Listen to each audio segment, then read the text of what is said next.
ಮುಕ್ತಾ ಅವರೇ ನಮಸ್ಕಾರ. ನಮಸ್ತೆ ಸರ್. ಕುಮಾರ್ ಅವರೇ ತಮಗೂ ನಮಸ್ಕಾರ. ತಮಗೂ ನಮಸ್ಕಾರ ಸರ್. ಹೇಳಿ ಮುಕ್ತಾ ಅವರೇ, ನಿಮ್ಮ ಹುಟ್ಟೂರು ಯಾವುದು? ಸರ್ ನನ್ನ ಹುಟ್ಟೂರು ರಾಮನಗರ ಜಿಲ್ಲೆ ಬನ್ನಿಕುಪ್ಪೆ ಅಂತ, ನಾವು ಅಲ್ಲಿ ಹುಟ್ಟಿರೋದು. ನನ್ನ ತಂದೆ ರಾಮನಗರದಲ್ಲೇ assistant registrar of cooperative society ಆಗಿ ಕೆಲಸ ಮಾಡ್ತಾಯಿದ್ರು. ಶಾರದಮ್ಮ ಅಂತ ನನ್ನ ತಾಯಿ ಹೆಸರು. ನಾವು 5 ಜನ ಮಕ್ಕಳು, 4ನೇವಳೆ ನಾನು, 5 ಜನದಲ್ಲಿ ಕೊನೆಯವಳಾಗಿ ಹುಟ್ಟಿರುವಂಥದ್ದು. ಎಲ್ಲ ಹೆಣ್ಮಕ್ಳೇನಾ? ಇಲ್ಲ ಸರ್, ಒಬ್ಬ ಗಂಡು ಮಗ ಇದ್ದಾನೆ. ಹೌದಾ? ಅಣ್ಣನೋ ತಮ್ಮನ? ಅಣ್ಣ ಆಗಿದ್ದಾನೆ ಅವನು ನನಗೆ. ಓಕೆ. ನಿಮ್ಮ ವಿದ್ಯಾಭ್ಯಾಸ ನಂದು PUC ಆಗಿತ್ತು ಸರ್. ಅಷ್ಟೊಂದು ನನ್ನ ತಂದೆ ಎಕ್ಸ್ಪೈರ್ ಆಗಿಬಿಟ್ರು. ಮನೆಯಿಂದ ಒಬ್ರಿಗೆ ಕೆಲಸ ಕೊಡ್ತೀವಿ ಅಂದರು. ಅಕ್ಕಂದಿರಿಗೆಲ್ಲ ಮದುವೆ ಆಗಿತ್ತು. ಸರಿ, ನನ್ನೊಬ್ಬಳಿಗೆ ಕೆಲಸ ಕೊಡಿಸ್ಬೇಕು ಅಂತ ಸಹಕಾರ ಇಲಾಖೆಯಲ್ಲಿ ನನಗೆ ಕೆಲಸ ಕೊಡಿಸಿದ್ರು. ಅಲ್ಲಿಗೆ ನನ್ನ ವಿದ್ಯಾಭ್ಯಾಸ ನಿಂತೋಯ್ತು. ಓಕೆ. ಏನಾಗಿ ಸೇರ್ಕೊಂಡ್ರಿ ಸಹಕಾರ ಇಲಾಖೆ? ನಾನು 2nd ಡಿವಿಷನ್ ಕ್ಲರ್ಕ್ ಆಗಿ ಇಲಾಖೆಗೆ ಸೇರಿದೆ ಸರ್ ನಾನು. ಹೌದಾ? ಹೌದು ಸರ್. ಆಮೇಲೆ ಆದರೂ ವಿದ್ಯಾಭ್ಯಾಸ ಮುಂದುವರಿಸ್ಬೋದಿತ್ತಲ್ಲ? ಇಲ್ಲ ಸರ್, BA ಕಟ್ಟಿದೆ ನಾನು ನೈಟ್ ಕಾಲೇಜಿನಲ್ಲಿ. ಆಮೇಲೆ ಮದುವೆ ಆಯಿತು, ಮಕ್ಕಳು, ಸಂಸಾರ, ಆಫೀಸ್ ಕೆಲಸ, ಈ ಒತ್ತಡದಲ್ಲಿ ನಾನು ವಿದ್ಯಾಭ್ಯಾಸನ ಮುಂದುವರ್ಸೋದಕ್ಕಾಗಲಿಲ್ಲ. ಓಕೆ. ಆಮೇಲೆ ನಿಮ್ಮ ತಂದೆ ತಾಯಿ ಏನಾದರೂ ಜಮೀನನ್ನು ಹೊಂದಿದ್ರ? ವ್ಯವಸಾಯದ ಹಿನ್ನೆಲೆ ಏನಾದ್ರು ಇತ್ತ ತಮಗೆ? ಇತ್ತು ಸರ್. ನಮ್ಮ ತಂದೆಗೆ ಜಮೀನಿತ್ತು, ಸುಮಾರು 10ರಿಂದ 12 ಎಕರೆ ಜಮೀನಿತ್ತು ಅವರಿಗೆ. ತಂದೆ ತಾಯಿ ಇಬ್ಬರೂ ಭಾಳ ಕೃಷಿಗೆ ಮೊದಲನೇ ಆದ್ಯತೆನ ಕೊಡ್ತಾಯಿದ್ರು. ಹಂಗಾಗಿ ತಂದೆ ಬಿಡುವಂಥ ಸಮಯದಲ್ಲೆಲ್ಲ ವ್ಯವಸಾಯ ನೋಡಿಸ್ತಾ ಇದ್ರು. ನಮ್ಮ ತಾಯಿ ಅದಕ್ಕಿಂತ ಹೆಚ್ಚಾಗಿ ಆಳುಗಳನ್ನ ಕಟ್ಕೊಂಡು ವ್ಯವಸಾಯ ಮಾಡಿಸ್ತಾ ಇದ್ರು. ಅವರು ಯಾವತ್ತೂ ನಾನು ಆಫೀಸರ್ ಹೆಂಡ್ತಿ ಅಂತ ಅಂದ್ಕೊಳ್ಳೇ ಇಲ್ಲ.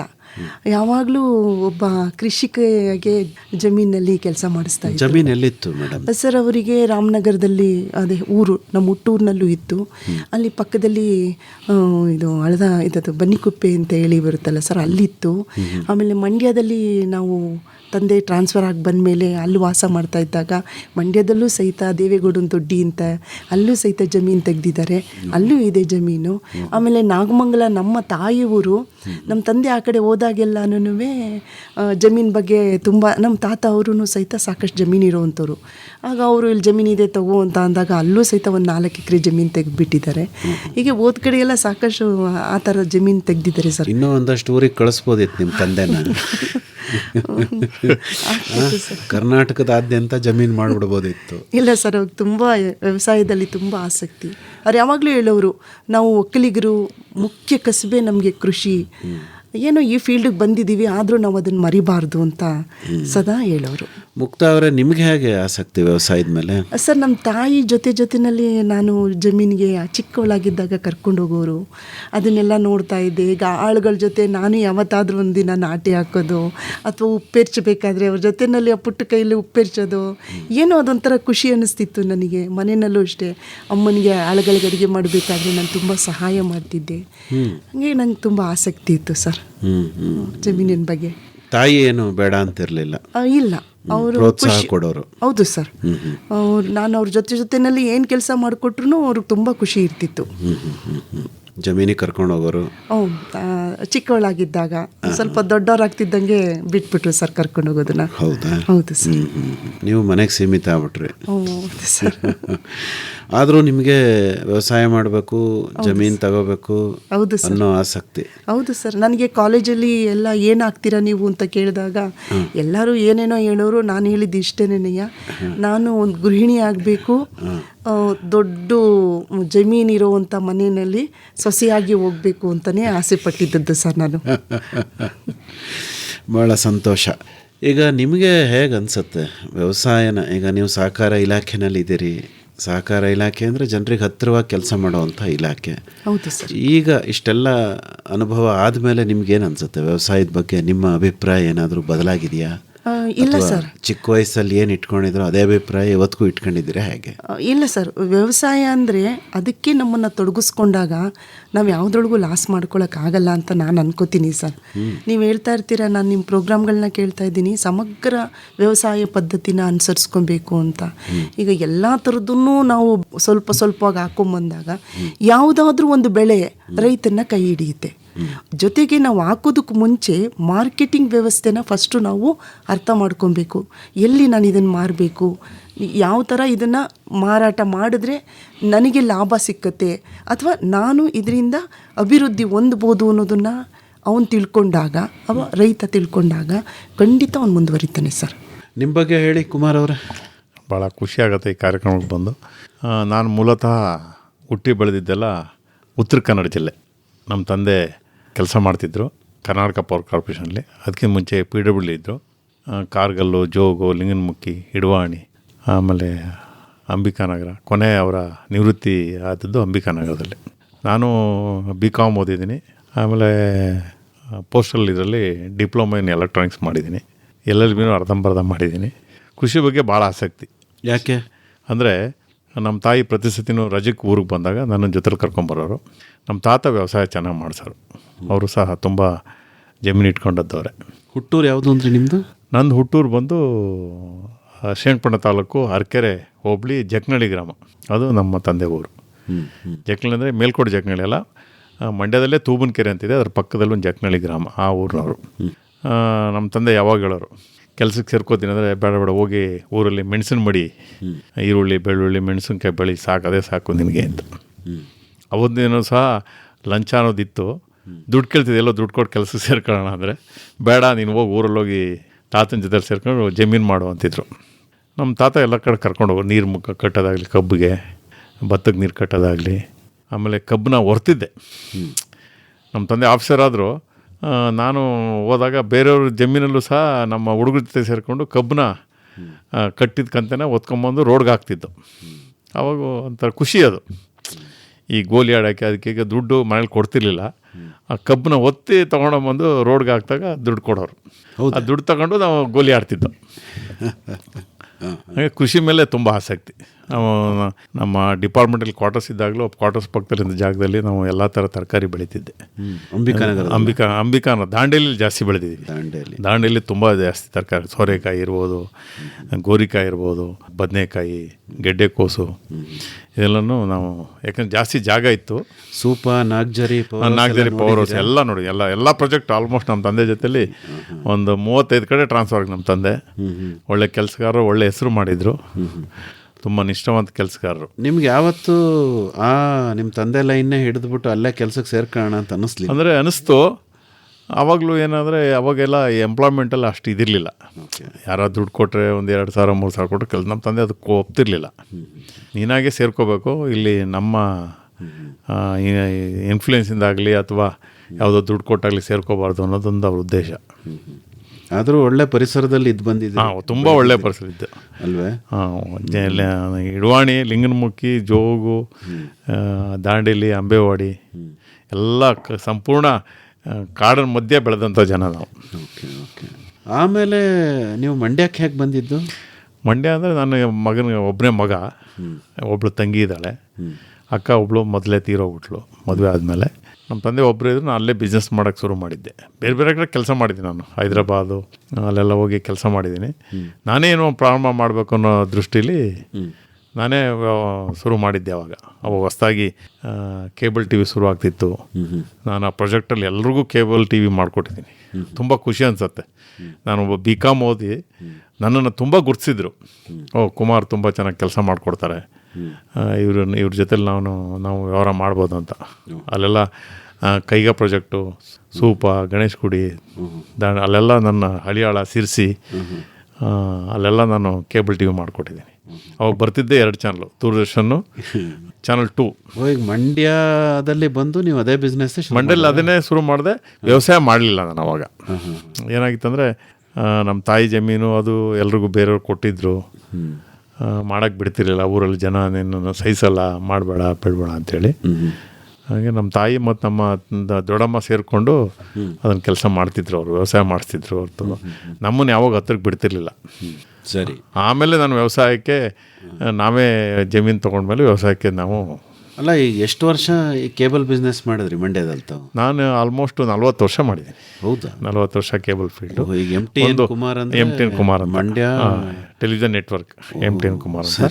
ಸುಮಾರು 1000 ಜನಕ್ಕೆ ನಾನು ಆ ತಾಂತ್ರಿಕತೆನ ಕಲಿಸ್ಕೊಟ್ಟಿದ್ದೀನಿ. ಅವ್ರಿಗೆ ಒಂದು ಶಿಕ್ಷಣ ಕೊಟ್ಟಿದ್ದೀನಿ, ಅವ್ರಿಗೂ ಒಂದು ಅವಕಾಶ ಮಾಡಿಕೊಟ್ಟಿದ್ದೀನಿ ಬಿಸ್ನೆಸ್. ಸರ್, ನಿಮ್ಗೆ ಈ ಟೆಲಿವಿಷನ್ ಲೈನಿಗೆ ಆಸಕ್ತಿ ಹೇಗೆ ಬಂತು? ಆಸಕ್ತಿ ನನಗೆ ಈ ಟೆಕ್ನಾಲಜಿ ಮೊದಲಿಂದ ಆಸಕ್ತಿ. ಚಿಕ್ಕ ವಯಸ್ಸಿಂದನು ಮನೇಲಿ ಏನೇ ರೇಡಿಯೋ ಬಂದರೂ ಕೆಡ್ಸೋದಾಗಲಿ, ಓಪನ್ ಮಾಡೋದಾಗಲಿ, ಇದನ್ನು ಏನು ಗಡಿಯಾರ ಬಿಚ್ಚೋದಾಗಲಿ ಕೆಡಿಸೋದಾಗಲಿ ಮನೇಲಿ 2-3 ರೇಡಿಯೋ ಕೆಡಿಸಿದ್ದೀನಿ. ನಮ್ಮ ತಂದೆಗೆಲ್ಲ ಇಷ್ಟ ರೇಡಿಯೋ, ಆಕಾಶವಾಣಿ ಕೇಳೋದು ತುಂಬ ಇಷ್ಟ. ಅವರು ನಾನು ನೀವು ಕೆಡಿಸಿದ್ದು ಇಷ್ಟ ಆಯ್ತೇನೋ ಅನ್ಕೊಂಡೆ. ಇಲ್ಲ ಅವ್ರಿಗೆ ರೇಡಿಯೋ ಕಾರ್ಯಕ್ರಮ. ನಮ್ಮಲ್ಲಿ ಅವಾಗ ದೊಡ್ಡ ರೇಡಿಯೋ ತಂದಿಟ್ಟಿದ್ರು. ಈ ಕ್ರಿಕೆಟ್ ಮ್ಯಾಚ್ ಎಲ್ಲ ಬಂದಾಗ ಅಕ್ಕಪಕ್ಕದೆಲ್ಲ ಬಂದು ಹೆಚ್ಚು ಕಮ್ಮಿ ಸುತ್ತಲೂ ಕೂತಿರೋರು 100-150 ಜನ ಪೂರ್ತಿ ಕೂತ್ಕೊಂಡು ಮ್ಯಾಚ್ ಕೇಳೋ, ವರ್ಲ್ಡ್ ಕಪ್ ಮ್ಯಾಚ್ ಆಗಲಿ ಅದ್ರ ಹಿಂದೆ ಮ್ಯಾಚ್ಗಳಾಗಲಿ ತುಂಬ ಆಸಕ್ತಿಯಿಂದ ಕೇಳ್ತಿದ್ರು. ಮುಕ್ತಾ ಮೇಡಮ್, ಈಗ ಕೀಲಾರದಲ್ಲಿ ಜಮೀನನ್ನು ತಾವು ತಗೊಂಡಿದ್ದೀರಲ್ಲ? ಹೌದು ಸರ್. ಅದು ಯಾವಾಗ ತಾವು ತಗೊಂಡಿದ್ದು? ಆಗಲೇ ಒಂದು 25 ವರ್ಷ ಆಯಿತು ಸರ್ ಜಮೀನು ತಗೊಂಡು. ಕೀಲಾರಕ್ಕೆ ಹೋಗೋಕೆ ಏನು ಕಾರಣ? ಇಲ್ಲ ಸರ್, ನಾವು ಜಮೀನು ಹುಡುಕಾಟ ಮಾಡ್ತಾ ಇದ್ವಿ. ನಾವು ತಗೋಬೇಕು ಜಮೀನನ್ನು.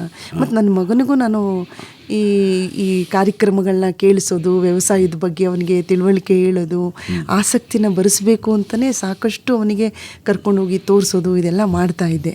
ನಮಗೆ ಸ್ವಲ್ಪ ಜಮೀನಿದ್ರೆ ಅವನಿಗೆ ಅದು ಇನ್ನೂ ಆಸಕ್ತಿ ಬರುತ್ತೆ.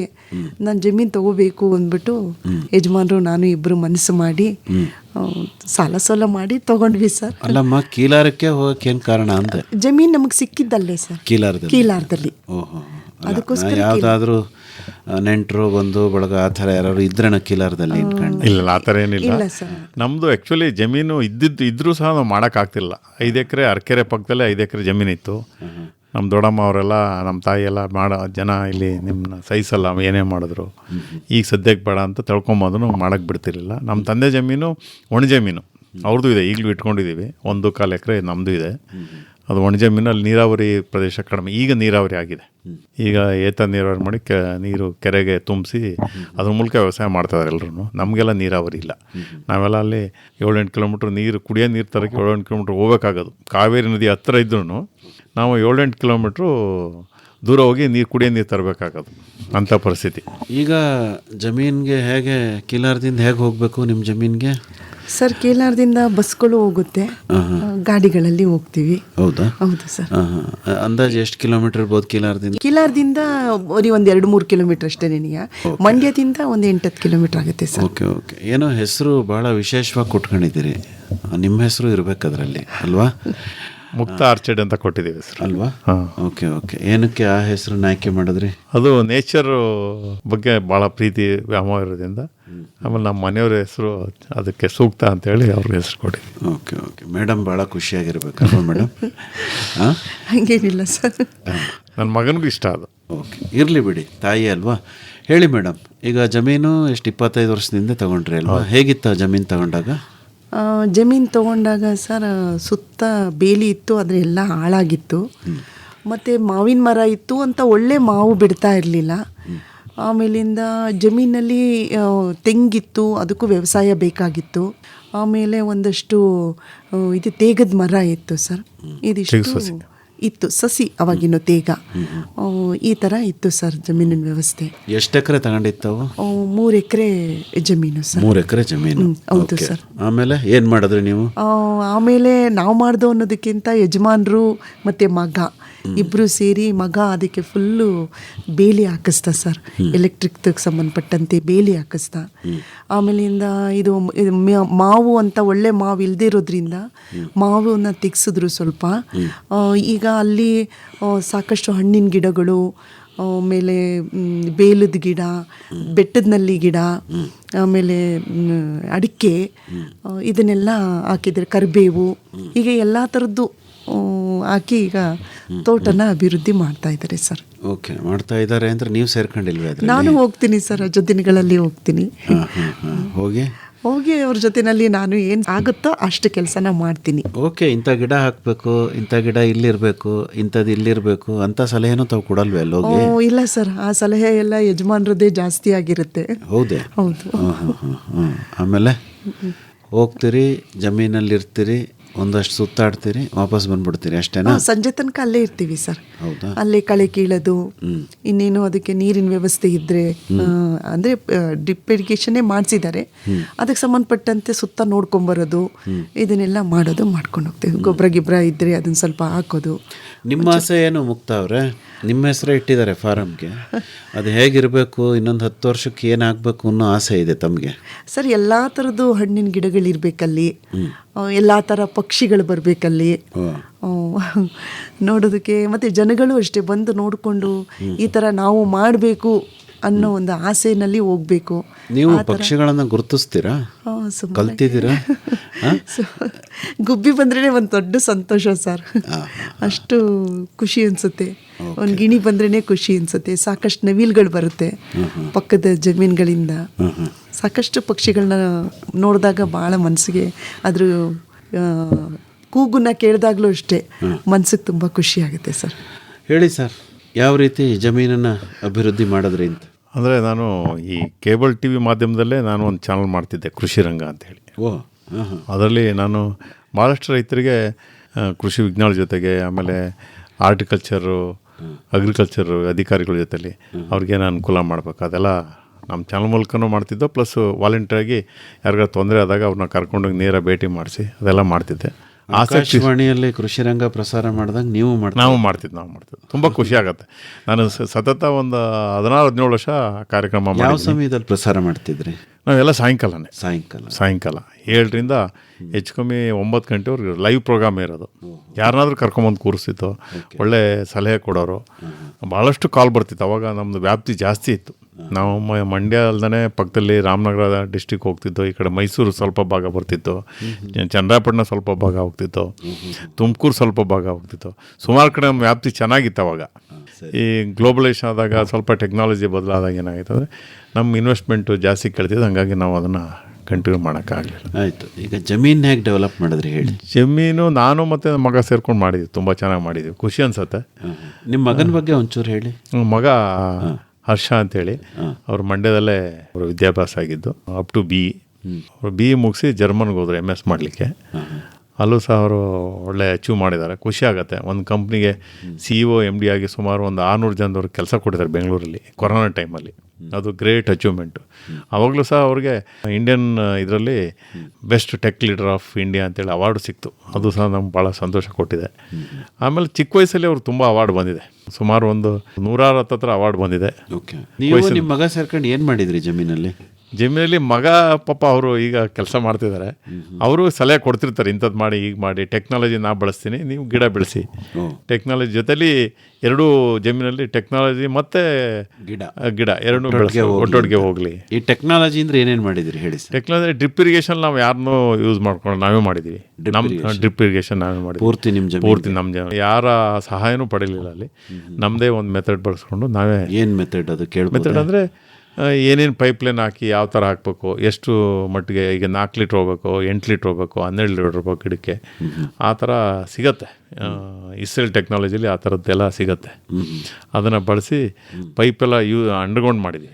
ಒಂದು ಭೂಮಿಯೊಳಗೆ ಊತ ಹಾಕಿದ್ವಿ ಪೈಪ್ನ. ಅಂದರೆ ನಾವು ಆಡು ಭಾಷೆ ಹೇಳ್ಬೇಕಾದ್ರೆ ಊತ ಹಾಕಿದ್ವಿ, ಪೈಪ್ನ ಊತ ಹಾಕಿ ಅಲ್ಲಿ ಎಲ್ಲೆಲ್ಲಿ ಬೇಕೋ ಅಲ್ಲಿ ಓಪನ್ ಮಾಡಿ ಅಲ್ಲಿ ನೀರನ್ನ ಹೋಗಂಗೆ ಮಾಡಿದ್ವಿ. ಬೇರೆ ಬೇರೆ ದಿಕ್ಕು 4 ದಿಕ್ಕಲ್ಲೂ ನೀರು ಹೋಗಂಗೆ ಮಾಡಿದ್ವಿ. ಅಲ್ಲ, ಈಗ ನೀವೇ ಮಾಡ್ಕೊಂಡಿದ್ರಿಂದ ಏನು ಅನುಕೂಲ ಆಯ್ತು ನಿಮಗೆ? ಅನುಕೂಲ ಅಂದರೆ ಅನುಭವ ಒಂದು, ಖರ್ಚು ಉಳೀತು. ಮಾಡ್ಬೋದು. ಖರ್ಚು ಅಂದರೆ ಈಗ ಹೊರಗಡೆ ನೀವು ಅಷ್ಟೇ ಮಾಡಿಸ್ಬೇಕಂದ್ರೆ ಮಿನಿಮಮ್ ಇಲ್ಲಾಂದ್ರೆ 50,000 60,000 ಕೊಡಬೇಕು ಕೂಲಿನೇ. ಅದನ್ನು ಉಳಿಸಿದ್ದೀವಿ. ಆಮೇಲೆ ನಮಗೆ ನಾಲೆಜ್ ಬಂದಿದೆ. ಈಗ ಅವರೇನೋ ಮಾಡ್ಬಿಟ್ಟು ಹೋಗಿರ್ತಾರೆ, ಏನೋ ಬೇಕಂದ್ರೆ ಅವ್ರಿಗೆ ಫೋನ್ ಮಾಡಬೇಕಾಗತ್ತೆ ಕೆಲವೊಂದು ಟೈಮು. ಆ ಅವಶ್ಯಕತೆ ಇರಲ್ಲ.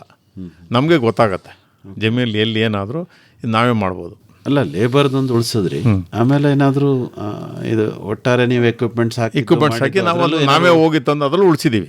ನಾವು ಎಲ್ಲ ಕಡೆ ಚೆಕ್ ಮಾಡಿ ಎಲ್ಲಿ ಕ್ವಾಲಿಟಿ ಮತ್ತು ದರ ಕಡಿಮೆ ಇರುತ್ತೆ, ಗುಣಮಟ್ಟ ಇಲ್ಲಿ ಚೆನ್ನಾಗಿದೆ, ಅದ್ರ ಜೊತೆಗೆ ದರನೂ ಕಾಂಪಿಟೇಟಿವ್ ಪ್ರೈಸ್ ಎಲ್ಲಿದೆ ಅದನ್ನೆಲ್ಲ ವಿಚಾರಿಸಿ ತಂದು ಮಾಡಿದ್ದೀವಿ. ಈ ಬೇಲಿ ಹಾಕಿದ್ದು ಅಷ್ಟೇ, ಎಲೆಕ್ಟ್ರಿಕ್ ಬೇಲಿನೂ ಇದೆ, ಮಾಮೂಲಿ ಬೇಲಿನೂ ಇದೆ, ಅದು ಚೆನ್ನಾಗಿದೆ.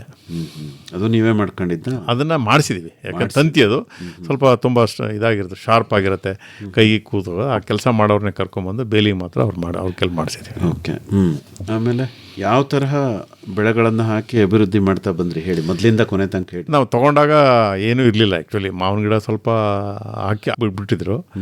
ನಾವು ಫಸ್ಟು ಗಿಡಗಳನ್ನ ಕಡಿಬಾರ್ದು ಅನ್ನೋ ದೃಷ್ಟಿಲಿ ನಮ್ಮ ಮನೆಯವರು ತುಂಬ ಒತ್ತಾಸೆ, ಯಾವ ಗಿಡ ಕಡ್ದಾಕಬಾರ್ದು, ಅದನ್ನು ಇದು ಮಾಡಬಾರ್ದು, ಅದನ್ನೇ ಬೆಳೆಸ್ಬೇಕು ಅಂತ. ಅವಾಗ ನಾನು ಹೇಳ್ತಿದ್ದೆ ಮಾವಿನ ಗಿಡ ಅಷ್ಟು ಒಳ್ಳೆ ಕ್ವಾಲಿಟಿದಿಲ್ಲ, ಬೇಡ ಅಂತೇಳಿ. ಆದರೂ ಸುಮಾರು ಒಂದು 15-16 ವರ್ಷ ಅದನ್ನು ಬೆಳೆಸ್ತು. ಆದರೆ ಅಷ್ಟೊಂದು ಹೇಳಿದ ಪ್ರಮಾಣದಲ್ಲಿ ಫಲ ಬರಲಿಲ್ಲ. ಅದಕ್ಕೆ ಜಾಸ್ತಿ ಔಷಧಿ ಕೇಳೋದು ಗಿಡ. ಈಗ ಅದನ್ನು ತೆಗ್ದಿದ್ದೀವಿ. ಹೆಚ್ಚು ಕಮ್ಮಿ 157 ಗಿಡ ಆಯಿತು, ಅದರಲ್ಲಿ 140 ಗಿಡ ತೆಗೆದುಬಿಟ್ಟಿದ್ದೀವಿ. ಇನ್ನೊಂದು 15 ಗಿಡ ಉಳಿಸ್ಕೊಂಡಿದ್ದೀವಿ. ಈಗ ಟೀಕ್ನು ಬೆಳೆಸಿದ್ವಿ, ಜೊತೆಗೆ ಸ್ವಲ್ಪ ಗಂಧದ ಗಿಡನೂ ಬೆಳೆಸಿದ್ದೀವಿ. ಒಂದು 50 ಗಂಧದ ಗಿಡ ಇದೆ. ಟೀಕ್ ಒಂದು 267 ಗಿಡ ಇದೆ. ಅದರಲ್ಲಿ ಒಂದು 40 ಗಿಡ ಕಟಾವು ಬಂದಿದೆ. ಅದು ಚೆನ್ನಾಗಿ ಬೆಳೆದಿದ್ದೀವಿ. ಈಗ ಮಧ್ಯದಲ್ಲಿ ಸ್ವಲ್ಪ ಅವರೆ ಹಾಕಿದ್ದೀವಿ, ಒಂದು ಕಡೆ ರಾಗಿ ಹಾಕಿದ್ದೀವಿ. ಇನ್ನು ಕೆಲವು ಹಣ್ಣಿನ ಗಿಡ ಹಾಕಿದ್ವಿ, ಸಪೋಟೊ, ಸೀಬೆ, ಹಣ್ಣು 9 ಜಾತಿದು ಹಾಕಿದ್ದೀವಿ. ಯಾವ್ಯಾವ್ದು ಹೇಳ್ಬೋದೇ? ಹೇಳಕ್ಕೆ ಸ್ವಲ್ಪ ನಂಗೆ ಕಷ್ಟ ಆಗುತ್ತೆ. ಕೆಲವೊಂದೆಲ್ಲ ಈಸಿ ಇದೆ, ಅದು ಹೇಳಕ್ಕೆ ಸ್ವಲ್ಪ ಕಷ್ಟ ಆಗುತ್ತೆ. ಬಿಡ್ತಾ ಇದ್ದಾವೆ ಹಲಸಿನ ಹೋಗಿ. ಹಲಸಿನ ಒಂದು ಗಿಡ ಬಿಡ್ತಾರೆ, ತುಂಬ ಚೆನ್ನಾಗಿದೆ, ತುಂಬ ಸ್ವೀಟ್ ಆಗಿದೆ ಹಲಸಿನ ಗಿಡ. ಸರಿ, 9 ಜಾತಿ ತಂದು ಹಾಕಿದ್ದೆ, ಎಲ್ಲ ಜಾತಿ ಇರಲಿ ಅಂತೇಳಿ. ನೆಲ್ಲಿಕಾಯಿ ಗಿಡ ಹಾಕಿದ್ದೀವಿ. ಆಮೇಲೆ ಈಗ ರೀಸೆಂಟಾಗಿ 2 ಹೊಸ ತಳಿ ಹಾಕಿದ್ದೀವಿ. ಎಲ್ಲಿ ಓದ್ ಕಡೆ ಚೆನ್ನಾಗಿರೋದು ಕಂಡಾಗ ಅದನ್ನು ತಂದು ಹಾಕಿ ಅದಕ್ಕೆ ಜಾಗ ಮಾಡಿ ಅದಕ್ಕೆ ಹಾಕುವಂಥದ್ದು ನನ್ನ ಹ್ಯಾಬಿಟ್. ಒಳ್ಳೇದೇ. ಮೇಡಮ್, ತೋಟದಲ್ಲಿ ಮನೆ ಕಟ್ಟಿದ್ದೀರಾ? ಚಿಕ್ಕದಾಗಿ ಕಟ್ಟಿರೋದು ಸರ್. ಒಂದು ಶೆಡ್ ಹಾಕಿದ್ದೀವಿ, ಇಕ್ವಿಪ್ಮೆಂಟ್ಸು, ಈ ಸಾಮಗ್ರಿಗಳನ್ನೆಲ್ಲ ಇಟ್ಕೊಳ್ಳೋದಕ್ಕೆ ಅಂತ. ಇನ್ನೊಂದು ಸುಮ್ಮನೆ ಒಂದೆರಡು ಔಟ್ ಹೌಸ್ ಟೈಪಲ್ಲಿ 2 ರೂಮ್ಗಳನ್ನ ಹಾಕಿದ್ದೀವಿ ಸರ್. ಹೌದು ಹೌದು. ಅಂದರೆ ಹೋದಾಗ ರಾತ್ರಿ ಅಲ್ಲಿ ಉಳಿತೀರಾ ನೀವು? ಉಳಿಯೋ ತೀರಾ ಅಪರೂಪ ಸರ್. ಹೌದಾ? ಈ ಪಕ್ಷಿ ಕೂಗೆಲ್ಲ ಕೇಳಬೇಕು ಅಂದ್ರೆ ಬೆಳಿಗ್ಗೆ ಹೊತ್ತು ಹೋದ್ರೆ ಸಾಕಲ್ಲ ಸರ್. ಸಾಮಾನ್ಯ ಬೆಳಿಗ್ಗೆ ಹೋಗಿ ಸಂಜೆ 8 ಗಂಟೆ ಅಷ್ಟರೊಳಗಡೆ ಅವು ಗೂಡು ಸೇರ್ಕೊಂಡ್ಬಿಡ್ತವೆ. ಅಷ್ಟರೊಳಗೆ ನಾವು ನಮ್ಮ ಗೂಡಿಗೆ ಬಂದ್ಬಿಡ್ತೀವಿ ಸರ್. ಸೌರಶಕ್ತಿದು ಒಂದಷ್ಟೇನೋ ಮಾಡಿದ್ದೀರಾ ಅಂತ ಕೇಳಿದೆ. ಹೌದು ಸರ್. ಏನೇನು ಮಾಡಿದ್ದೀರಿ? ನೆನಪಿದ್ರೆ ಹೇಳಿ, ಇಲ್ಲಾಂದ್ರೆ ಕುಮಾರ್ ಅವ್ರು ಹೇಳ್ತಾರೆ. ಸರ್, ಅವ್ರ ಕಡೆನೇ ಕೇಳ್ಕೊಂಡ್ರೆ ಟೆಕ್ನಾಲಜಿ ನನಗಿಂತ ಚೆನ್ನಾಗಿ ಆಯ್ತಾಯ್ತು. ನಿಮಗೆ ಗೊತ್ತಿರೋ ಅಷ್ಟು ನೀವು ಹೇಳಿ ಮೇಡಮ್, ನೀವು ಅದನ್ನು ಬಳಸ್ತೀರಲ್ಲ. ಸರ್, ಅದು ನೀರಿಗೆ ಸಂಬಂಧಪಟ್ಟಂತೆ ಈಗ ಎಲೆಕ್ಟ್ರಿಕ್ ಉಳಿಸೋದಕ್ಕೋಸ್ಕರ ಸೌರಶಕ್ತಿನಲ್ಲಿ ಬಳಸ್ಕೊಂಡು ಜಮೀನಲ್ಲಿ ಡಿಪ್ ಇರಿಗೇಷನ್ಗೆಲ್ಲ ಅದರದನ್ನೇ ಉಪಯೋಗಿಸ್ಕೊತಾ ಇದ್ದಾರೆ. ನೀವು ವಿದ್ಯುತ್ ಶಕ್ತಿ ಅವಲಂಬಿಸಿಲ್ಲ? ಇಲ್ಲ ಸರ್, ಇದನ್ನೇ ಜಾಸ್ತಿ ಅವಲಂಬಿಸಿರೋದು, ಸೌರಶಕ್ತಿನ. ಹೌದು ಸರ್. ಆಮೇಲೆ ಅದಲ್ಲದೆ ಜಮೀನಲ್ಲಿ ಎಲ್ಲ ಲೈಟ್ಗಳಿಗೂ ಸಹಿತ ಅದನ್ನೇ ಉಪಯೋಗಿಸ್ಕೊಂಡಿರೋದು ಸರ್, ಸೌರಶಕ್ತಿನೇ. ಜಮೀನಿಗೆ ಯಾಕೆ ಲೈಟ್ ಬೇಕು ಸರ್? ರಾತ್ರಿ ಹೊತ್ತು ನಾವು 8 ಗಂಟೆ 9 ಗಂಟೆ ತನಕ ಇರ್ತೀವಿ. ರಾತ್ರಿ ಹೊತ್ತು 9 ಗಂಟೆ ತನಕ ಇರ್ತೀವಿ. ಮಗ ಬಂದ್ರೆ ಸಾಮಾನ್ಯ ಉಳಿತನಲ್ಲಿ. ಹೌದು. ಯಜಮಾನರು ಅಷ್ಟೇ, ಸಾಮಾನ್ಯ ಎಷ್ಟೋ ಸತಿ 10 ಗಂಟೆ ರಾತ್ರಿ ತನಕ ಅಲ್ಲೇ ಉಳಿದಿರ್ತಾರೆ. ಮತ್ತೆ ಒಬ್ಬ ಇವ್ರನ್ನ ಇಟ್ಟಿದ್ದೀವಿ ಸರ್, ರಾಜು ಅಂತ ಹೇಳಿ, ಅವರಲ್ಲೇ ಉಳಿತಾರೆ. ಅವರಿಗೋಸ್ಕರ ಎಲ್ಲಾನು ಅದು ಲೈಟ್ಸ್ಗೆಲ್ಲ ಸೌರಶಕ್ತಿನೇ ಉಪಯೋಗಿಸ್ಕೊಂಡು ಮಾಡ್ತಾ ಇದ್ದೀವಿ ಸರ್. ನೀವು ವಿದ್ಯುತ್ ಏನಾದರೂ ಉತ್ಪಾದನೆ ಮಾಡ್ತೀರಾ ಅಲ್ಲಿ ಸೌರಶಕ್ತಿಯನ್ನು ಬಳಸಿ? ಇಲ್ಲ ಸರ್, ಈಗ ಮನೆ ಹತ್ರ ಅದನ್ನ ಮಾಡ್ತಾ ಇದ್ದೀವಿ ಸರ್. ಹೌದಾ? ಹೌದು ಸರ್. ಓಕೆ. ಕುಮಾರ್ ಅವ್ರು ಹೇಳಿ, ಏನಾದ್ರು ಅವ್ರು ಬಿಟ್ಟಿದ್ರು ಮೇಡಮ್. ಸೌರಶಕ್ತಿ ನಮಗೆ ಆ ಟೈಮಲ್ಲಿ ನಮಗೆ ಪಂಪ್ ಸೆಟ್ಟು ಇದಕ್ಕೋಸ್ಕರ ಕರೆಂಟ್ ಕೊಡಲಿಲ್ಲ. ಏನಕ್ಕೆ ಅಂದರೆ ಅಲ್ಲಿ ವೋಲ್ಟೇಜ್ ಸಾಲಲ್ಲ, TC ಸಾಲಲ್ಲ. ಹಾಗಂದಾಗ ನಾವು ಅದಕ್ಕೆ ಸೌರಶಕ್ತಿಗೆ ಹೋದೋ. ಸೌರಶಕ್ತಿ ಬಂದಮೇಲೆ 5 HP ಮೋಟ್ರ್ ಹಾಕ್ಕೊಂಡು ಅದನ್ನು ನಡೆಸ್ತೀವಿ. ನಮ್ಗೆ ಅದರಿಂದ ಏನು ತೊಂದರೆ ಆಗಿಲ್ಲ, ಚೆನ್ನಾಗಿ ನಡೀತದೆ. ಸರ್, ಅಂದಾಜು ಎಷ್ಟು ಖರ್ಚು ಮಾಡಿದ್ರಿ? ಅಂದಾಜು 5 HP ಮೋಟ್ರ್ ಓಡಿಸೋದಕ್ಕೆ ನಮಗೆ 1.5 ಲಕ್ಷ ಸಬ್ಸಿಡಿ ಬಂದಿದೆ. 3,25,000 ರೂಪಾಯಿ ನಾವು ತುಂಬಿದ್ದು, ಅದರಲ್ಲಿ 1.5 ಲಕ್ಷ ವಾಪಸ್ ಬಂದಿದೆ. ಸಬ್ಸಿಡಿ ಅಂದ್ರೆ ಏನು? ಯಾರಿಗೆ ಸಬ್ಸಿಡಿ ಅಂದರೆ ಕೃಷಿ ಇಲಾಖೆಯಿಂದ ಕೊಡುವಂಥದ್ದು. ಕೃಷಿ ಇಲಾಖೆಯಿಂದ, ತೋಟಗಾರಿಕೆ ಇಲಾಖೆಯಿಂದ ನಾವು ಅಪ್ಲಿಕೇಶನ್ ಹಾಕಿ ಅಪ್ಲೈ ಮಾಡಿದ್ರೆ ಅವ್ರು ಬಂದು ವ್ಯಾಲಿಡೇಷನ್ ಮಾಡಿ, ಚೆಕ್ ಮಾಡಿ ಎಲ್ಲ ಮಾಡಿ 1.5 ಲಕ್ಷ ಸಬ್ಸಿಡಿ ಇಮಿಡಿಯೇಟಾಗಿ ಕೊಟ್ಟಿದ್ದಾರೆ. 1 ತಿಂಗಳಲ್ಲೇ ಬಂದಿದೆ ನಮಗೆ. ಅದು ರೈತರಿಗೆ ತುಂಬ ಅನುಕೂಲ. ಅದು ಅಲ್ಲ, ಒಳ್ಳೇದು. ಈಗ ಸೌರಶಕ್ತಿ ಅಂದ್ರೆ ಪ್ಯಾನಲ್ಲು ಗೀನಲ್ಲು ಅವೆಲ್ಲ ಇರ್ತಾವಲ್ಲ? ಹೌದು ಸರ್. ಅದನ್ನೆಲ್ಲ ನೀವೇ ಮಾಡ್ಕೊಂಡ್ರೆ? ಇಲ್ಲ, ನಾವು ಅದನ್ನು ಅದು ಏನಂದರೆ ಸರ್ಕಾರ ಏನು ಮಾಡಿದೆ, ಕೆಲವು ಕಂಪ್ನಿಗಳನ್ನ ಆಯ್ಕೆ ಮಾಡ್ಕೊಂಡಿದೆ, ಅವರಿಂದನೇ ತೊಗೊಳ್ಬೇಕು. ಇದೊಂದು ದೊಡ್ಡ ಸಮಸ್ಯೆ. ಸರ್ಕಾರಗಳು ಸಹ ಅದನ್ನು ಬದಲಾವಣೆ ಮಾಡ್ಕೋಬೇಕು. ಹಾಗಾಗಿ ನಾವು ಯಾರು ಆಯ್ಕೆ ಮಾಡೋದ್ರಲ್ಲಿ ಯಾರು ಚೆನ್ನಾಗಿ ಸರ್ವಿಸ್ ಕೊಡ್ತಾರೆ ಅನ್ನೋದು ನೋಡಿ ಅದರಲ್ಲಿ ಅವ್ರಿಗೆ ಕೊಟ್ಟು ನಾವು ಮಾಡಿಸ್ಕೊಂಡಿದ್ದೀವಿ. ಓಕೆ. ಅಂದರೆ ಎಷ್ಟು ಖರ್ಚಾಯಿತು ಅಂದರೆ? 3,25,000 ಖರ್ಚಾಯಿತು. ಅದರಲ್ಲಿ 1.5 ಲಕ್ಷ ಸಬ್ಸಿಡಿ ನಮಗೆ ವಾಪಸ್ ಬಂದಿದೆ, ಸರ್ಕಾರದಿಂದ ವಾಪಸ್ ಬಂದಿದೆ. ಈಗ ಅಷ್ಟು ಖರ್ಚು ಮಾಡಿದ್ದಕ್ಕೆ ನಿಮ್ಮದು 5 HP ಮೋಟ್ರ್ ರನ್ ಆಗುತ್ತೆ. ಹೌದು. ಓಕೆ. ಬೋರ್ವೆಲ್ ಎಷ್ಟು ಆಳದಲ್ಲಿ ನೀರು ಸಿಕ್ಕಿರುತ್ತೆ ತಮಗೆ? ನಮಗೆ ಒಂದು 350 ಅಡಿ ಇದೆ, ಇನ್ನೊಂದು 800 ಅಡಿ ಇದೆ. 800 ಅಡಿ 350 ಅಡಿ ಮೊದಲು ಹಾಕ್ಸಿದ್ದು. 800 ಅಡಿದು ಈಗ ಕಳೆದ 2 ವರ್ಷದಲ್ಲಿ ಬರಗಾಲ ಬಂದಿತ್ತು, ಕಾಲುವೆಲ್ಲೂ ನೀರು ಕೊಡ್ತಿರಲಿಲ್ಲ ಸುಮಾರು. ಆವಾಗ ಸುತ್ತಮುತ್ತಲೆಲ್ಲ ಇಡೀ ಮಂಡ್ಯ ಜಿಲ್ಲೆನೇ ಅವತ್ತು ಡಾಟ್ ಏರಿಯಾ, ತುಂಬ ತೆಂಗಿನ ಮರಗಳೆಲ್ಲ ಸುಳಿ ಬಂದು ಹೊಟ್ಟೋಗಿತ್ತು ಎಲ್ಲ. ಅಂಥ ಟೈಮಲ್ಲಿ 800 ಅಡಿ ಹಾಕ್ಸಿ 1 ಇಂಚ್ ಬಂದಿತ್ತು. ಈಗ ಅದು ತುಂಬ 2 ಇಂಚ್ 2.5 ಇಂಚ್ ನೀರು ಬಂದಿದೆ. ಓಕೆ. 2 ರನ್ ಆಗುತ್ತೆ. ಈಗೆಲ್ಲ ಹೊಸ ಟೆಕ್ನಾಲಜಿ ಬಂದಿದೆ. ರೈತರು ಏನು ಮಾಡಬೇಕಂದ್ರೆ ಹೊಸ ಟೆಕ್ನಾಲಜಿ ಬಳಸ್ಕೊಳ್ಬೇಕು. ಸೋಲಾರಲ್ಲೂ ಸಹ high quality cells, solar plates ಎಲ್ಲ ಬಂದಿದೆ. 800,000 ಅಡಿವರೆಗೂ ಈಗ ಸೋಲಾರಲ್ಲಿ ನೀರು ಎತ್ತಬೋದು. ಅಷ್ಟು ಟೆಕ್ನಾಲಜಿ ಬಂದಿದೆ. ಅಂದರೆ ಆ ಟೆಕ್ನಾಲಜಿ ಅಳವಡಿಸ್ಕೊಳ್ಳೋದಕ್ಕೆ ದುಡ್ಡು ಖರ್ಚು ಜಾಸ್ತಿ ಆಗುತ್ತಾ? ಇಲ್ಲ, ದುಡ್ಡೇನು ಅಷ್ಟು ಜಾಸ್ತಿ ಆಗಿಲ್ಲ, ಕಡಿಮೆನೇ ಆಗಿದೆ. ಹೌದಾ? ಕಂಪೇರ್ ಟು ಮೊದಲಿಗೆ ಹೋಲಿಸಿದ್ರೆ ಈಗ ಕಡಿಮೆ ಆಗಿದೆ. ಸರ್, ನೀವು ವಿದ್ಯುತ್ತನ್ನು ಉತ್ಪಾದನೆ ಮಾಡಿ ನೀವು ಬಳಕೆ ಮಾಡ್ದಲೇ ಇರೋವಂಥ ಸಂದರ್ಭದಲ್ಲಿ ಗ್ರಿಡ್ಗೆ ಏನಾದ್ರು ಕೊಡ್ತಾ ಇದ್ದೀರಾ? ಗ್ರಿಡ್ಗೆ ಇಲ್ಲ, ಇದನ್ನು ಮಾಡಲಿಲ್ಲ ತೋಟದಲ್ಲಿ. ಇನ್ನು ಮುಂದೆ ಮಗ ಮಾಡಬೇಕಂತಂದರೆ 250 ಕಿಲೋವ್ಯಾಟ್ ವಿದ್ಯುತ್ ಉತ್ಪತ್ತಿ ಮಾಡಿ ಅದನ್ನು ಆನ್ ಗ್ರಿಡ್ ಕೊಡಬೇಕನ್ನೋದು ಅವರು ಒಂದು ಯೋಜನೆ ರೂಪಿಸ್ಕೊಂಡಿದ್ದಾರೆ. ನಿಮ್ಮ ಜಮೀನು ತುಂಬ ಪ್ಯಾನಲ್ಗಳೇ ಆಗ್ಬಿಡ್ತಾವಲ್ಲ? ಎಲ್ಲ ಪ್ಯಾನಲ್ ಆಗತ್ತೆ. ಅವರೊಂದು ಕೃಷಿ ಉತ್ಪನ್ನ ಜೊತೆಗೆ ಅದನ್ನು ಒಂದು ವ್ಯಾಲ್ಯೂ ಆ್ಯಡೆಡ್ ಸರ್ವಿಸ್ ಮಾಡಿ ಆ ಮೂಲಕ ಒಂದು ಸಣ್ಣ ಒಂದು ಕೈಗಾರಿಕೆ ಪ್ರಾರಂಭ ಮಾಡಬೇಕು ಅನ್ನೋ ಯೋಜನೆ ಇದೆ ಜಮೀನಲ್ಲೇ. ಓಕೆ. ಈ ಸೌರಶಕ್ತಿ ದೀಪ ಏನು ಇಟ್ಕೊಂಡಿಲ್ಲ ಮೇಡಮ್? ಇದೆ ಸರ್. ಹೋಗ್ಬೇಕಾದ್ರೆ ಕೈಲಿ ಇಟ್ಕೊಂಡು ಓಡಾಡೋಕ್ಕೆ ಇದೆ ಸರ್. ಇದೆ, ಮುಂದ್ಗಡೆ ಅದಕ್ಕೆ ಇದಿರ್ತದೆ, ಬೆಳಿಗ್ಗೆ ಬಿಸಿಲಲ್ಲಿ ಇಟ್ಟಿರ್ತೀವಿ, ಆಮೇಲೆ ಅದನ್ನು ಆನ್ ಮಾಡ್ಕೊಂತೀವಿ. ತುಂಬಾ ಮುಂಚೆ ಕುಕ್ಕರ್ಗಳನ್ನೆಲ್ಲ ಇಟ್ಟಿರೋರು, ಸೌರಶಕ್ತಿ ಕುಕ್ಕರ್ಗಳು ಅಂತೆಲ್ಲ. ಹೌದು ಸರ್, ಹೌದು. ದೂರದರ್ಶನದಲ್ಲಿ ಅದನ್ನೆಲ್ಲ ನೋಡಿರ್ತೀರಿ. ಆದರೆ ಅವತ್ತು ತಂದಿಲ್ಲ ನಾವು. ತುಂಬ ಜನರಿಗೆ ಸೌರಶಕ್ತಿ ಸದ್ಬಳಕೆ ಬಗ್ಗೆ ಅಷ್ಟೊಂದು ಮಾಹಿತಿ ಇಲ್ಲ. ಬಟ್ ಆದರೂ ನೀವು ಜಮೀನಿಗೆ ಹೋದಾಗ ಅದನ್ನು ಸದ್ಬಳಕೆ ಮಾಡ್ತಾ ಇದ್ದೀರಿ. ಅದೇನೋ ಮನೆಯದು ಅಂತೇನೋ ಹೇಳಿದ್ರಿ. ಮನೆಯಲ್ಲಿ ಈಗ ಫುಲ್ಲು ಪೂರ್ತಿಯಾಗಿ ಸೌರಶಕ್ತಿದನ್ನೇ ಮಾಡಿಸ್ತಾ ಇದ್ದಾರೆ. ಸೂರ್ಯಘರ್ ಯೋಜನೆ ಅದನ್ನು ಮಾಡಿಸ್ತಾ ಇದ್ದಾರೆ. ಅಂದರೆ ಮನೆ ಮೇಲೆ ಚಾವಣಿ ಮೇಲೆ ಪ್ಯಾನಲ್ಗಳನ್ನು ಹಾಕಿ ವಿದ್ಯುತ್ತನ್ನು ಉತ್ಪಾದನೆ ಮಾಡೋದು. ಓಕೆ. ಅದನ್ನು ನೀವು KEBಗೆ ಗ್ರಿಡ್ಗೂ ಕೊಡ್ಬೋದು. ನಮ್ಮ ಎಲೆಕ್ಟ್ರಿಕ್ ವಾಹನಗಳಿಗೂ ಚಾರ್ಜ್ ಮಾಡ್ಬೋದು, 2 ವೀಲರ್ ಚಾರ್ಜ್ ಮಾಡ್ಬೋದು. ಮನೇಲಿರೋ ಯಂತ್ರೋಪಕರಣ ಎಲ್ಲದಕ್ಕೂ ನಾವು ಅದ್ರ ಮೂಲಕನೇ ಉಪಯೋಗ ಮಾಡ್ಬೋದು. ಮೇಡಮ್, ತಾವು ಸೊಸೈಟಿ ವಿಭಾಗ ಎಲ್ಲ ನೋಡ್ಕೊತೀರಲ್ವೇ? ಕೋಆಪರೇಟಿವ್ ಸೊಸೈಟೀಸ್ ಎಲ್ಲ. ಈ ಸೊಸೈಟಿಗಳಿಂದ ಏನಾದ್ರು ಸಾಲ ತಗೊಳ್ಳೋದು ಮಾಡೋದು ಏನಾದ್ರು ಮಾಡಿದ್ದೀರಾ ಅಥವಾ? ಇಲ್ಲ ಸರ್, ಇದುವರೆಗೂ ಸಾಲ ತಗೊಂಡಿಲ್ಲ ಸರ್. ಹೌದು ಸರ್. ಸಾಲವಿಲ್ಲದೆ ಅಭಿವೃದ್ಧಿ ಆಗಿದ್ದೀರಿ? ಹೌದು ಸರ್, ಸಾಲ ತಗೊಂಡಿಲ್ಲ ಇದುವರೆಗೂ. ಮತ್ತೆ ಯಾಕೆ ನೀವು ಸೊಸೈಟಿ ನೋಡ್ಕೊಳ್ಳೋಂಥ ಇಲಾಖೆನೆಲ್ಲ ಇದ್ದೀರಿ? ನಾವು ಅದೇ ಡಿಪಾರ್ಟ್ಮೆಂಟ್ ಆಗಿರೋದ್ರಿಂದ ಏನಾದರೂ ಹೆಸರು ಬರುತ್ತೇನೋ ಅನ್ನೋ ಒಂದು ಕಾರಣಕ್ಕೋಸ್ಕರ ಲೋನ್ ಮಾಡ್ಕೊಳಕ್ ಹೋಗೇ ಇಲ್ಲ ಸರ್ ನಾನು. ಹೌದಾ? ಹೌದು. ಓಕೆ. ಆಮೇಲೆ ಈಗ ನೀವು ಹಳ್ಳಿ ಕಡೆಗೆಲ್ಲ ಹೋಗ್ತಾ ಇರ್ತೀರಲ್ಲ? ಹೌದು ಸರ್, ಹೋಗ್ತೀವಿ. ಅಲ್ಲಿ ಸುತ್ತಮುತ್ತ ಹೆಣ್ಮಕ್ಳೆಲ್ಲ ಸಿಕ್ಕಾಗ ಅವ್ರಿಗೆ ಏನಾದರೂ ಗೈಡ್ ಮಾಡ್ತೀರಾ? ಖಂಡಿತ ಸರ್. ಈ ಥರ ಸೊಸೈಟಿಗಳಿಗೆ ಹೋಗಿ ಸಾಲ ತಗೊಳ್ಳಿ, ಇದಿರದೇ ನಿಮಗೆ ಅಂತೆಲ್ಲ ಒಂದಷ್ಟು ಏನಾದರೂ ಹೇಳ್ತೀನಿ ಸರ್. ಹೇಳ್ತೀವಿ. ನಾವು ಹೋದಾಗ ಸಾಕಷ್ಟು ಅದ್ರ ಬಗ್ಗೆ ಪ್ರಚಾರ ಕೊಡ್ತೀವಿ. ಸಹಕಾರ ಸಂಘಗಳಿಂದ ದೊರೆಯುವಂಥ ಸವಲತ್ತುಗಳನ್ನ ಯಾವ ರೀತಿಯಾಗಿ ನೀವು ಬಳಸ್ಕೋಬೇಕು. ಸಾಲ ತಗೊಳ್ಳೋದಷ್ಟೇ ಅಲ್ಲ, ಅದನ್ನು ಬೇರೆದಕ್ಕೆ ಉಪಯೋಗಿಸ್ಬೇಡಿ. ನೀವೇನಕ್ಕೆ ತಗೊಂಡಿರ್ತೀರೋ ಅದಕ್ಕೆ ಉಪಯೋಗಿಸಿದಾಗ ನೀವು ಅಭಿವೃದ್ಧಿ ಆಗೋದಕ್ಕೆ ಸಾಧ್ಯ ಆಗುತ್ತೆ. ಸಾಲ ತಗೊಂಡು ಒಂದು ಒಡವೆ ಮಾಡಿಸ್ಕೊಳ್ಳೋದು, ಮದುವೆ ಮಾಡಿಸ್ಕೊಳ್ಳೋದು ಮಾಡಿದಾಗ ಅದು ಅಭಿವೃದ್ಧಿ ಆಗಲ್ಲ. ಪ್ರತಿಯೊಂದು ಹೇಳ್ತೀವಿ ಸರ್. ಮತ್ತು ಯಾವ ರೀತಿ ಸಾಲ ಅಪ್ಲೈ ಮಾಡ್ಕೋಬೇಕು, ಮಂತ್ಲಿ ನೀವು ಅಥವಾ ಮೂರು ತಿಂಗಳಿಗೊಂದ್ಸತಿನೋ ಯಾವ ರೀತಿ ಕಟ್ಟಬೇಕು ಅಂತ ಹೇಳಿರ್ತಾರೋ ಅದನ್ನು ನೀವು ಆ ರೀತಿ ಕಟ್ಟಬೇಕು. ಮತ್ತು ನೀವು ಗುರುತಿಸಿ ನಿಮ್ಮನ್ನು ಬೇಗ ನಿಮಗೆ ಸಾಲ ಸಿಕ್ಕೋ ಮುಂದಿನ ವ್ಯವಸ್ಥೆನೂ ಆಗುತ್ತೆ. ಪ್ರತಿಯೊಂದು ಹೇಳ್ತೀವಿ ಸರ್. ಸಹಕಾರ ಸಪ್ತಾಹ ಅಂತ ಮಾಡ್ತಿರಲ್ಲ ನವೆಂಬರ್ ತಿಂಗಳಲ್ಲಿ? ಹೌದು ಸರ್. ಅದ್ವಾ? ಅದನ್ನು ಸ್ವಲ್ಪ ವಿಶೇಷವಾಗಿ ಏನಾದರೂ? ಹೌದು ಸರ್. ಅದು ನೆಹರು ಅವರು ಹುಟ್ಟಿದ ದಿನಾಂಕಕ್ಕೆ, ಅವರ ಜನ್ಮ ದಿನಾಂಕದಲ್ಲಿ ಈ ಸಹಕಾರ ಸಪ್ತಾಹನ ಮಾಡುವಂಥದ್ದು.